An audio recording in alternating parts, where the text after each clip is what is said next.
आज हम जो है बेसिकली वो वीबीटी को बहुत ब्रीफली पढ़े होंगे। पहले हमने वेस्पर थ्योरी पढ़ी थी, valence shell electron pair repulsion theory.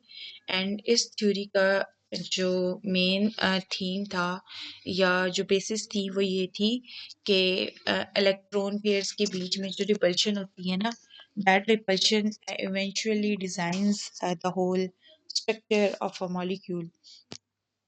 ठीक है,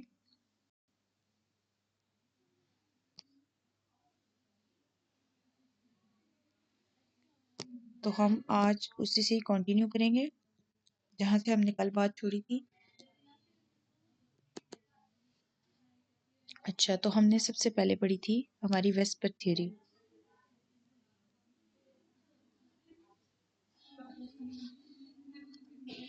अब वेस्पर थ्योरी की क्या बेसिस थी?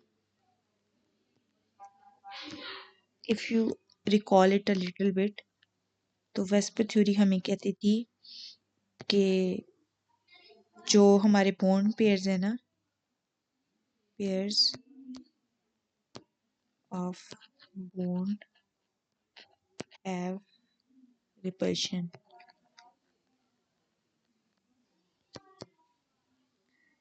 as well as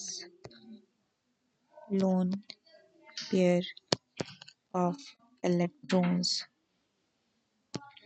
और ये that shapes the molecule geometry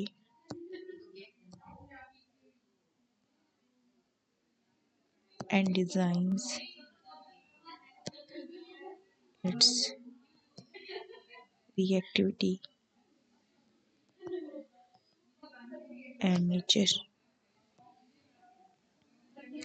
If it ever talks about कि like अगर कोई आपसे पूछे ना कि what's the whole conclusion of whole VSEPR theory, तो उसको हम इस जुमले में इंक्लूड कर रहे होते हैं कि जो वेस्पर थ्योरी है ना, इसमें हम ये डिटरमिन करते हैं कि how bond pairs and lone pairs determine and shape the geometry of a molecule, और फिर कैसे यही ज्योमेट्री जो होती है ना वो रिएक्टिविटी के मॉलिक्यूल की नेचर पे डिटरमिन कर रही होती है।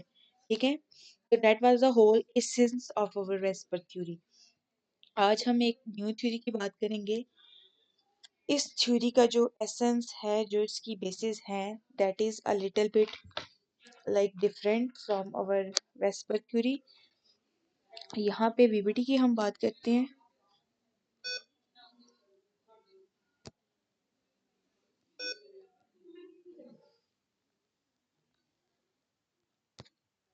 Valence bond theory.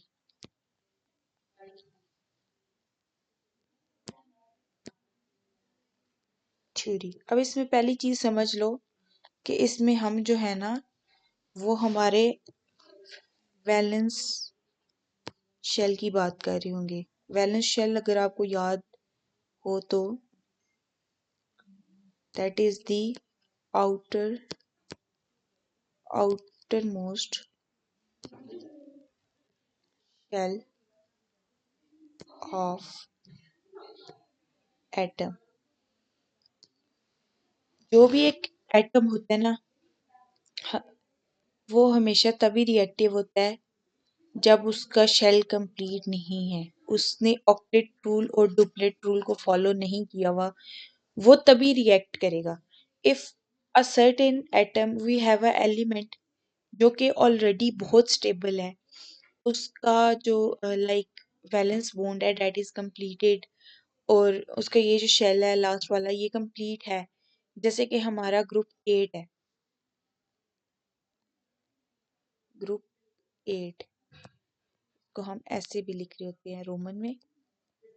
तो ग्रुप 8 इज द थिंग जहाँ पे इनर्ट गैसेस होती हैं, और इनको हम इनर्ट क्यों कहते हैं?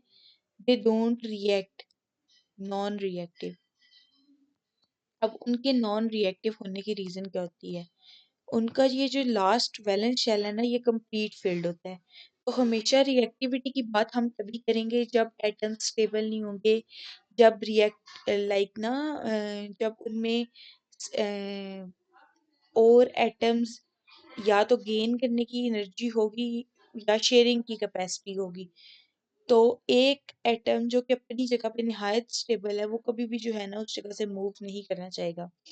तो वैलेंस बॉन्ड थ्योरी में हम ये बात करते हैं कि ये जो आउटर मोस्ट हमारा शेल है ना, this shell over here, this decides के एटम ने रिएक्ट करना है या नहीं करना, और कितना रिएक्ट करना है। Extent of reactivity it also depends upon this valence shell.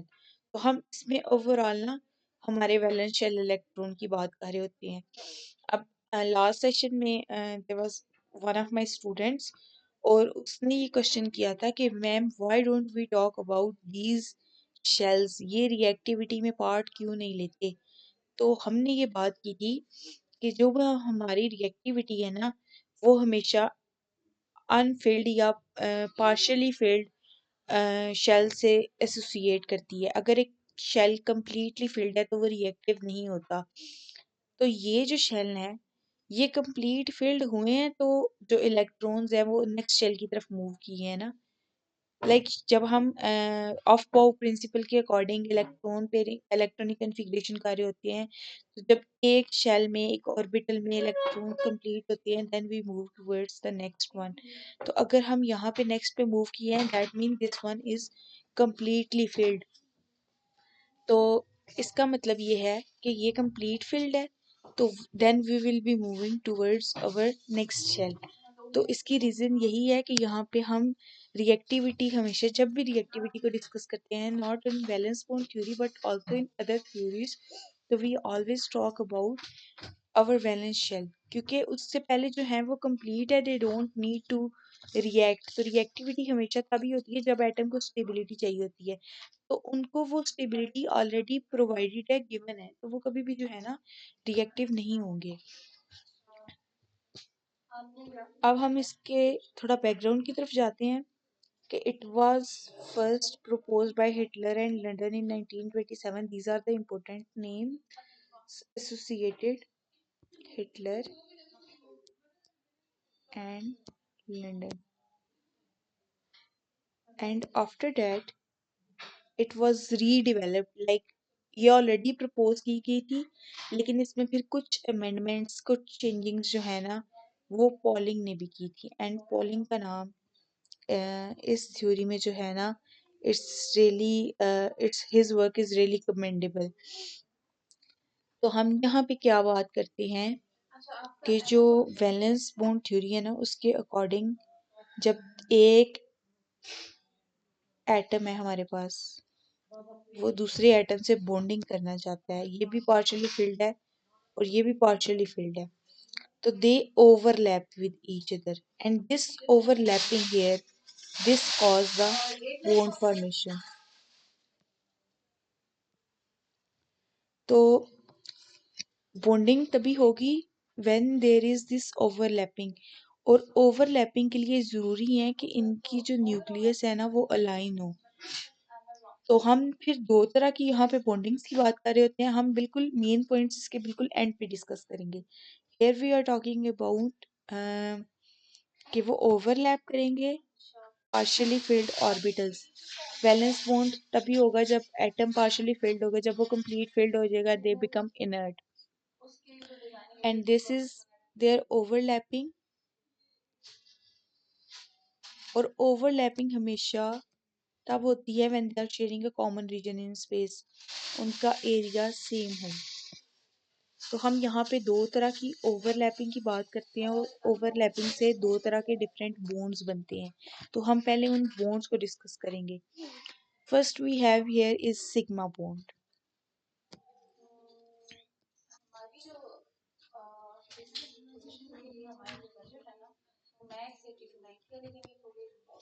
Okay, so सबसे पहली बात ये कि सिग्मा बॉन्ड बनता कैसे है।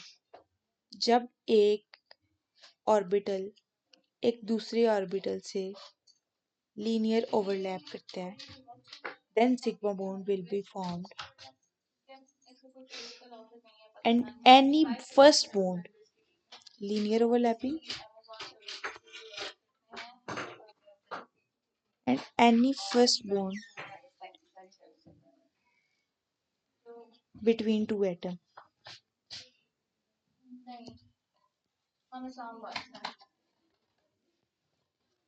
कोई भी एटम, दो एटम्स और उनके दरमियान जो फर्स्ट बॉन्ड होगा ना, that would be always sigma bond, and this line joining here is very very important.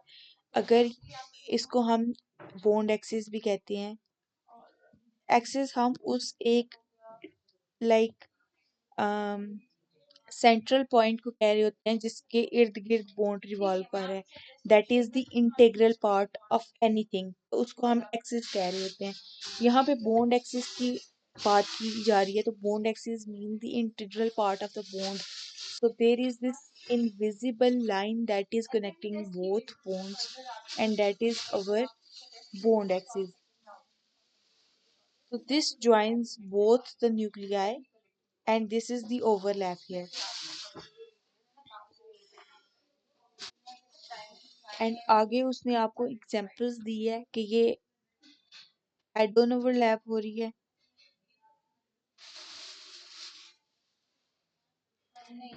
कि एक के ऊपर दूसरा आ रहा है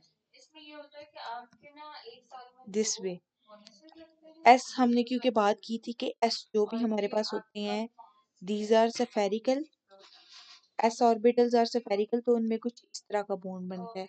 फिर हमारे पास जब एस और पी में बनता है तो ये एस होता है एंड पी कुछ इस तरह से अलाइन होता है, तो ये इनकी एक्सिस होते हैं, ये इसका एक्सिस है और ये इसका एक्सिस है, these are align, and then we have p and P,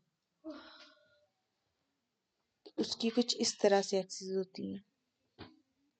तो दीज ओवरलैपिंग हेयर, ये जो रीजन है, दिस इज कॉल्ड बॉन्डिंग, ये बॉन्डिंग करवा रही होती है। और वो कहते हैं कि the extent of strength of bond, कि बॉन्ड कितना स्ट्रांग है वो डिपेंड कर रहा होता है कि द एक्सटेंट ऑफ ओवरलैप कितना है, जितना बॉन्ड्स एक दूसरे में like there is this overlapping कि जिसमें वो हाफ शेयर खा रहा है, और इस उसके अलावा एक ये है जिसमें थोड़ा सा हिस्सा जो है वो शेयरिंग की पे है, तो obviously this is stronger bond. तो वैलेंस बॉन्ड थ्योरी जो होती है ना, वो सिग्मा बॉन्ड पे बेस करती है, एंड कोई भी एटम है ना, चाहे वो एस एस है, जैसे हमने ये वाली पढ़ी है s s, then here is s p, then there is p p, इनके दरमियान जो फर्स्ट बॉन्ड होगा ना, ऑलवेज रिमेम्बर दिस कि जो भी हमारे पास किसी भी एटम में जो फर्स्ट बॉन्ड होता है that is sigma bond, and the second bond is always the pi bond. अब हम पाई बॉन्ड की बात करते हैं। पाई पाई बॉन्ड जो होता है ना, वो साइड वेज ओवरलैप से बनता है। By sideways overlap I mean कि इनके न्यूक्लियस एक लाइन से अटैच नहीं होते, इनकी इस रो में बॉन्डिंग होती है, एंड रिजल्ट्स कुछ इस तरह के होते हैं, शेडेड रीजन्स। और ये शेडेड रीजन, ये इनके न्यूक्लियर एक्सिस थे एंड ये इनके शेडेड रीजन, और इसलिए हम कहते हैं कि सिग्मा बॉन्ड जो होता है that is stronger than pi bond, because यहाँ पे ओवरलैप कम हो रही होती है as compare to sigma bond. तो हम जब इनकी स्ट्रेंथ का कंपैरिजन करते हैं तो हम कहते हैं कि sigma are the strongest ones and pi bonds are weak bonds. तो अगर हम किसी भी एक अल्केन की बात करते हैं तो उसमें सिर्फ जो पहला बॉन्ड होगा that is sigma bond, sorry यहाँ पे सिग्मा आता है, ओके, सो यहाँ पे जो फर्स्ट बॉन्ड होगा दैट इज सिग्मा। अब let's say we are talking about alkenes here, तो अल्कीन में दो बॉन्ड होती हैं, तो दैट मीन्स कि ये जो पहला बॉन्ड है that is sigma, and the other bond जो सेकंड पे डेवलप होगा that would be pi bond. And if we talk about alkynes here कि सी ट्रिपल बॉन्ड सी, तो इसमें ये जो दो बॉन्ड्स होंगे that would be pi and that would be sigma.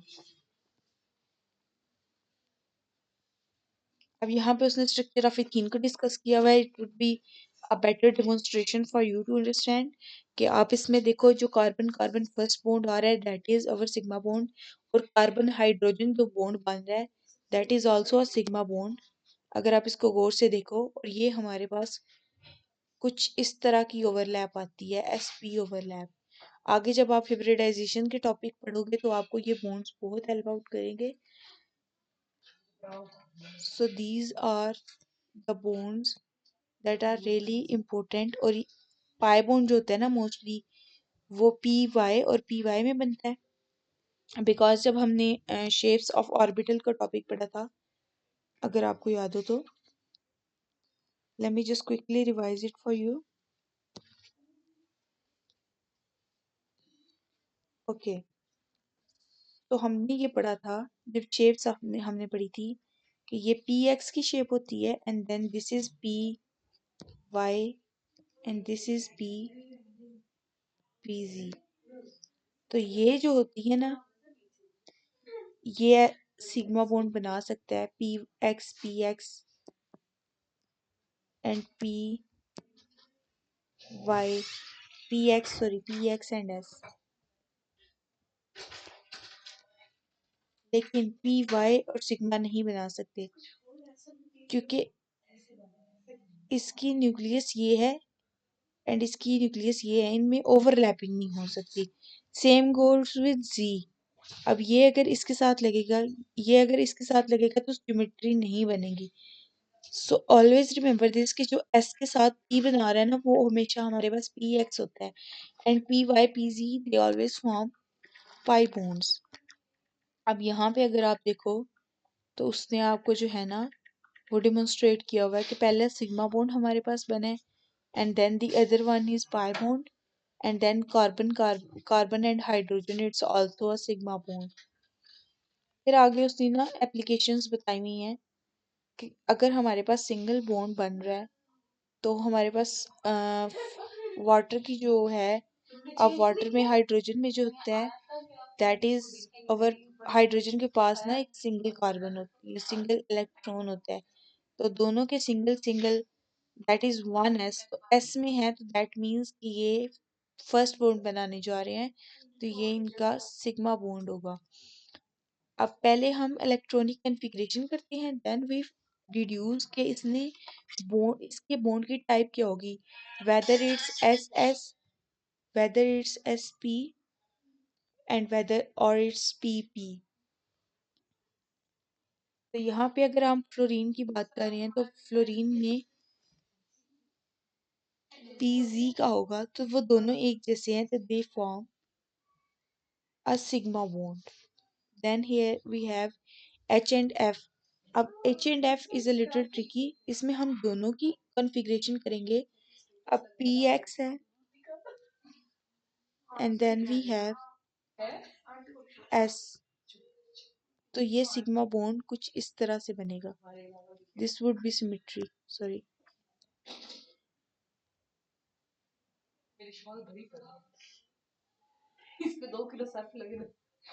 This would be symmetry. Then we, और फिर वो उसी तरीके से जो है ना उनकी शेप्स को डिटरमिन कर रहा होता है, उनके बॉन्ड एंगल्स को डिटरमिन कर रहा होता है. अब ये हमने जितने भी पढ़े हैं they all have the linear symmetry, और इनमें जो है ना वो 180 बॉन्ड बन रहा होता है. अगर आप O2 की फॉर्मेशन देखें तो O2 में दो पार्शियली फिल्ड आते हैं, and these two partially field अगर हम इनको डिस्कस करें तो इनमें जो पहला बॉन्ड बनता है that is our sigma bond, and the other bond form is the pi bond. अगर आप इसको देखो तो इसने सिग्मा को पिंक से डिनोट किया हुआ है, सॉरी, हाँ इसने सिग्मा को पिंक से डिनोट किया हुआ है, and then we have pi bond. इनकी जो एक्सप्लेनेशन है आपने उसको रीड आउट कर लेना है, and if you have any confusion regarding this you may ask. Next NO2. So basic हर एक कोई भी कंपाउंड आपके पास आ जाते हैं ना मॉलिक्यूल, सॉरी, तो आपने सबसे पहले उनकी, अगर मैं आपको स्टेप्स में लिख के दूँ तो सबसे पहले उनकी इलेक्ट्रॉनिक कॉन्फ़िगरेशन देखनी है. इलेक्ट्रॉनिक कॉन्फ़िगरेशन, अगर आप इलेक्ट्रॉनिक कॉन्फ़िगरेशन देख लोगे then you will get to know कि इनके पास वैलेंस ऑर्बिटल कौन से हैं, and these valence orbital will decide the nature of bonds.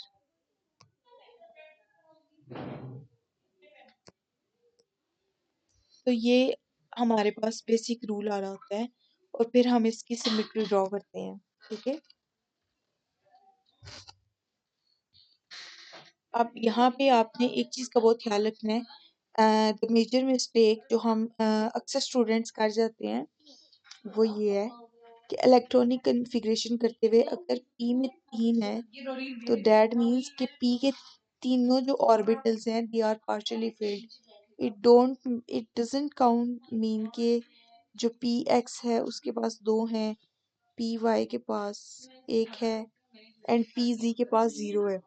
तो ये आपने ना याद रखना है हमेशा ये बात कि if we are talking about जैसे नाइट्रोजन में उसने कहा हुआ है तो उसमें कि पी के 3 ऑर्बिटल हैं। अब नाइट्रोजन में 3 है तो इसका मतलब है कि उसके 3 बॉन्ड होंगे और 3 बॉन्ड में मतलब है कि उसके पास एक सिग्मा बॉन्ड होगा और 2 पाई बॉन्ड्स होंगे।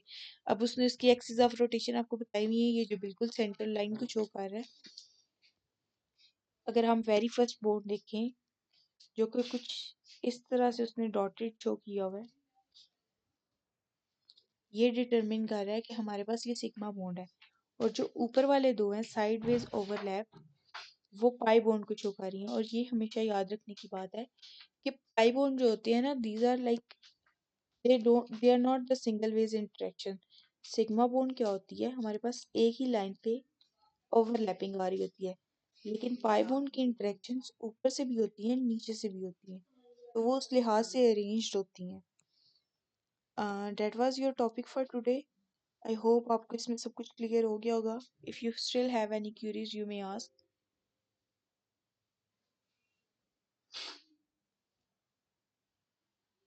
Okay, that was all for today. कल मे बी हम कल से ना class like can we like reschedule this whole session to 7 p.m. Pakistani time?